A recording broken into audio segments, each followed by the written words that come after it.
Hello friends, welcome to my channel. स्वागत है आपका आज की इस नई वीडियो में, जिसमें हम बात करने वाले हैं the history of social psychology. तो वीडियो की शुरुआत करने से पहले हम देख लेते हैं आज का साइकोलॉजिकल फैक्ट, जो कि है फ्रेमिंग इफ़ेक्ट। फ्रेमिंग इफ़ेक्ट से मतलब है फ्रेमिंग से एक स्ट्रक्चर, और इस तरीके से हम याद रख सकते हैं the framing is the way the information is presented. जो हमारी इंफॉर्मेशन एक फ्रेम की, एक स्ट्रक्चर की फॉर्म में प्रेजेंट है, और उसी के ऊपर डिपेंड होता है हमारा डिसीज़न, और एक इंडिविजुअल किस तरीके से रिएक्ट करेगा, पॉजिटिवली या निगेटिवली। तो the way the information is presented can affect the decision made by taking advantage of typical cognitive bias. तो फ्रेमिंग से वही मतलब है हमारा कि जिस तरीके से इन्फॉर्मेशन प्रेजेंट होगी उसी तरीके से जो इंडिविजुअल है वो रिएक्ट करेगा टूवर्ड्स द सिचुएशन। और ये सोशल साइकोलॉजी का ही एक टॉपिक है, और जो कि बहुत बार एग्ज़ाम्स में पूछा जाता है, चाहे सीयूईटी हो गया, हमारा गेट हो गया, और other exams related to psychology. और एग्ज़ाम्पल के लिए हम समझ सकते हैं Being optimistic and pessimistic about a 50% filled glass is an example of framing। सबका अपना नज़रिया है कि जो हाफ ग्लास है वो आधा पानी से भरा हुआ है और आधा खाली है। तो कुछ लोग उसे पॉजिटिव वे में लेते हैं, कुछ लोग उसे नेगेटिव वे में लेते हैं। सिचुएशन वही है कि आधे ग्लास में पानी है, लेकिन दोनों कंडीशंस में इंसान जो है वो अलग अलग सोचता है। तो चलिए आज की वीडियो की शुरुआत करते हैं हम। तो सबसे पहले हम बात कर लेते हैं सोशल साइकोलॉजी की डेफिनेशन से, वही कि social psychology is a scientific study या साइंटिफिक फील्ड। वो क्यों है वो मैं आपको पहली वीडियो में बता चुकी हूँ, क्योंकि वो कुछ ऐसी वैल्यूज़ को फॉलो करता है जो कि हम साइंस में भी यूज़ करते हैं, उन टर्म्स का हम साइंस में भी यूज़ करते हैं, और ये सोशल साइकोलॉजी ने भी अडेप्ट की है। That's why it is scientific in nature. That seeks to understand the nature and cause of individual thoughts and behavior in social situations।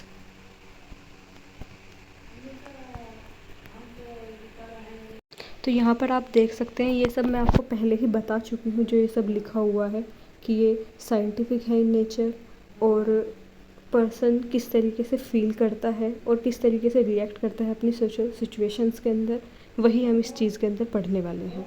अब हम आगे बात कर लेते हैं कि सोशल साइकोलॉजी का डेवलपमेंट कैसे हुआ, किस तरीके से वो आज जो हम सोशल साइकोलॉजी देखते हैं वो किस तरीके से यहाँ तक पहुँची, और क्या क्या उसमें डेवलपमेंट हुए, किस ईयर से उसका डेवलपमेंट स्टार्ट हो, वो सब हम पढ़ने वाले हैं। सबसे पहले देखा जाए तो सोशल साइकोलॉजी का ऐसा कोई पर्टिकुलर ईयर या वो नहीं मिलता है कि यहाँ से सोशल साइकोलॉजी की स्टार्टिंग हुई। कुछ कन्फर्मेशन, कुछ वो चीज़ें हमें नहीं मिलती हैं। लेकिन जो सबसे पहले एक इंडिपेंडेंट फील्ड की शुरुआत हुई वो 1908 एंड 1924 में स्टार्ट हुआ, और जो social psychology was first used in 1908 in a book introduction to social psychology by William McDougall. जो अगेन सोशल साइकोलॉजी के टर्म का यूज़ हुआ वो हुआ फ्लॉयड ओलपोर्ट की एक बुक में 1924 में। Viewed social psychology as stemming from many different factors including the presence of other person and their specific action। तो वही कि हमारा जो बिहेवियर होगा वो किस तरीके से एक दूसरे इंडिविजुअल की प्रेजेंस में किस तरीके से अफेक्ट होगा, और हम किस तरीके से रिएक्ट करेंगे इन सोशल सिचुएशंस, वही है सोशल साइकोलॉजी। और फ्लॉयड ओलपोर्ट के आने के बाद जो एक्सपेरिमेंटेशन इन सोशल साइकोलॉजी है वो इन्हेंस हुआ, और एक तरीके से emphasise the value of experiment and contained discussion of actual research that has been conducted on such topics like conformity, ability to recognize others' emotions from their facial expression, and the impact of audience on task performance। Floyd Allport की जो study थी या उन्होंने जो experimentation, आज की जो social psychology है वो एक्सपेरिमेंटेशन के ऊपर बेस्ड है। तो वही तो उनकी जो एक तरीके से देखा जाए जो रूट कोज़ था वो वहाँ से स्टार्ट हुआ, जो फ्लॉयड अल्पोर्ट ने स्टार्ट किया वहाँ से। तो वही कि दो जो क्लोजनेस थी हमारी modern orientation of the social psychology, वो फ्लॉयड अल्पोर्ट के वहाँ से टाइम से स्टार्ट हुई। 1930 तक के टाइम पर वही हुआ कि जो फ्लॉयड अल्पोर्ट ने वर्क किया था वो आगे उसे बढ़ाया गया और एक तरीके से देखा जाए रैपिड ग्रोथ उसमें देखने को मिली, और new issues were studied and new methods for investigation they were derived. 1930 तक जो रहे वो हमारे फ्लॉयड अल्पोर्ट रहे, और 1935 के बाद जिनका हम वर्क सबसे ज़्यादा देखते हैं मुज़फ़्फ़र शरीफ, उनका देखते हैं। मुज़फ़्फ़र शरीफ ने जहाँ पर वर्क किया उन्होंने देखा the study of nature and impact of social norms, जो हमारे सोशल रूल्स रेगुलेशंस ये सब चीज़ें होती हैं उनका क्या इम्पैक्ट पड़ता है हमारे बिहेवियर पर। और जब हम एक सोसाइटी के अंदर होते हैं और डील कर रहे होते हैं अपने रूल्स से, रेगुलेशन से, रिचुअल से, कल्चर से, तो उस टाइम पर हमारा बिहेवियर कैसा होता है, हम किस तरीके से रिएक्ट करते हैं, उसके लिए स्टडी किया मुज़फ़्फ़र शरीफ ने। फिर 1939 में जो आए कर्ट लुईन, जिन्हें हम बोलते हैं the father of social psychology. Father, एक फादर वो होता है कि ये आपको कहीं लिखा हुआ नहीं मिलेगा कि ये फादर है, ये वो है। हम जिनका सबसे ज़्यादा कंट्रीब्यूशन रहा है उस फील्ड के अंदर, उन्हीं को हम बोलते हैं फादर। तो कर्ट लुईन जो है सोशल साइकोलॉजी के फादर हैं। उन्होंने जहाँ पर स्टडी किया carried out research on the nature of leadership and other group processes. Kurt Lewin के बारे में हम आगे भी डिस्कशन करेंगे, तो फ़िलहाल के लिए इतना ही। तो देखा जाए तो the youth of social psychology 1940s 50s और 60s के टाइम पर यहीं पर हमारा वर्ल्ड वॉर भी हुआ। तो वर्ल्ड वॉर की वजह से एक तरीके से वहाँ पर ब्रेक आ गया सोशल साइकोलॉजी के डेवलपमेंट में या ग्रोथ में। फिर जब वर्ल्ड वॉर एंड हुआ तो फिर से उसका डेवलपमेंट स्टार्ट हुआ, और बहुत सारे एरियाज़ में फील्ड में वर्क होने लगा, जैसे group members on individual behaviour, हमारा जो इम्पैक्ट होगा ग्रुप के अंडर में या ग्रुप के अराउंड में जो डेवलपमेंट होगा सोशल साइकोलॉजी के अंदर, उस सब की स्टडी होने लगी। पर्सनैलिटी ट्रेट्स के बारे में, सोशल बिहेवियर के बारे में, इन सब के लिए स्टडी होने लगी सोशल साइकोलॉजी के अंदर। फिर 1957 के टाइम पर आए हमारे लियोन फेस्टिंगर, जो कि स्टूडेंट थे कर्ट लुईन के।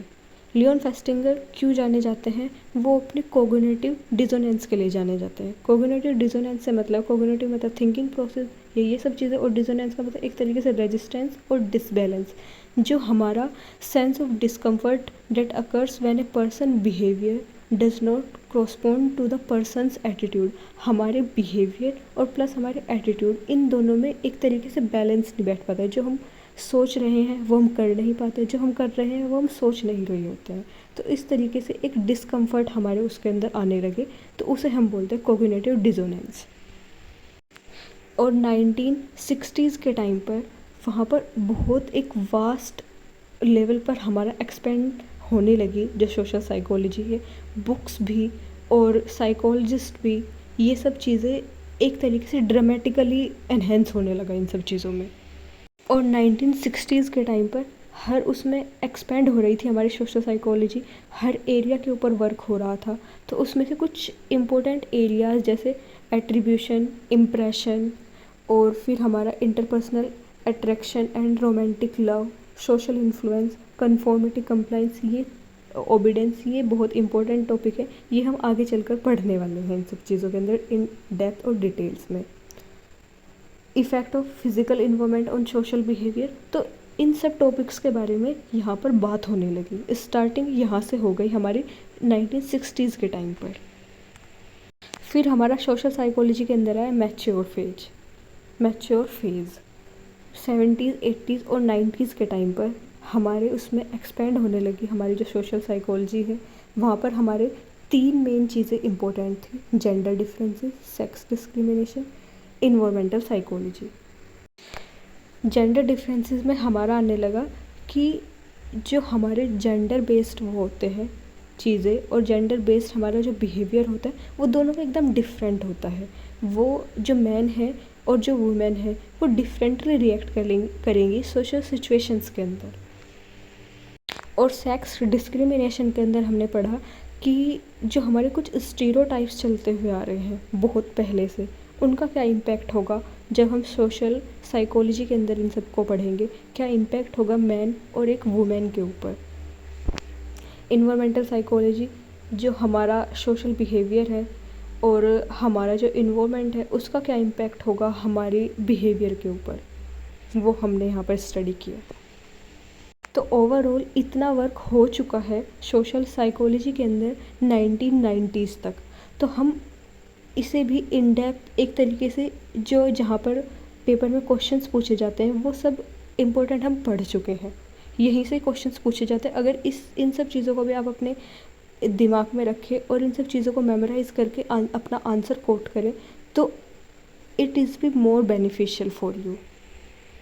और पेपर में आंसर राइटिंग लिखते टाइम ये ध्यान रहे कि आप चीज़ों को सिस्टमेटिकली पढ़ें, पीरियोडिकली पढ़ें, कि अगर हमारा यूथ फेज़ आ रहा है, मैच्योर फेज़ आ रहा है, सन के अकॉर्डिंग पढ़े कि कौन से जो हमारे सोशल साइकोलॉजिस्ट है पहले आए, उसके बाद में आए, उन्होंने क्या क्या वर्क किया।